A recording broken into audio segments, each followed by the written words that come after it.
गावाकडची सकाळ टेस्टी इडलीच्या नाश्त्याने झाली. बरं, यात ना राजनंदिनीसाठी स्पेशल गिफ्ट आहे ते म्हणजे वुडन मनी बँक, जी मी ऑर्डर केली गुल्लकवाला.in वरून.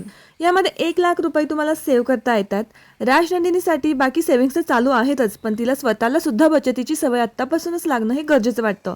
भलेही तिला सेव्हिंग कॉन्सेप्ट अजून माहीत नाहीये, पण जेव्हा ती मोठी होईल तेव्हा या प्रोसेसमधून तिला बचतीचं बीज नक्कीच रोवलेलं असेल. इव्हनिंगला चहासोबत मस्त अंडा ब्रेड टोस्ट खाल्ला आणि त्यानंतर मम्मीने बनवायला घेतली अंडा करी.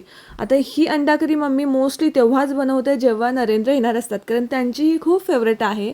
याची रेसिपी तुम्हाला माझ्या यूट्यूब चॅनलच्या नेक्स्ट व्हिडिओमध्ये भेटेल. बहुतेक मनी माऊला समजलं असेल की अंडा करी घरी बनली आहे, त्यामुळे ती अशी येऊन दारात बसली होती. त्यानंतर जेवण केलं आणि हा ट्रेंड करायला घेतला, जो की फसला.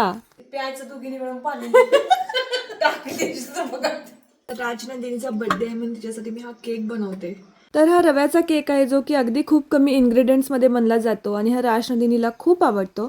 आणि हा बनवायला घेतला त्यानंतर म्हटलं तर वेळ आहे आपल्याकडे, थोडं स्किन केअर सुद्धा करावं, कारण गावी आल्यापासून थोडासा वेळ मला भेटतोय. ते केक रेडी झाला होता, गरम होता म्हणून मी असं चाळणी झाकून ठेवली होती त्याच्यावरती हवेला राहावं म्हणून. That's it for today. चलो बाय.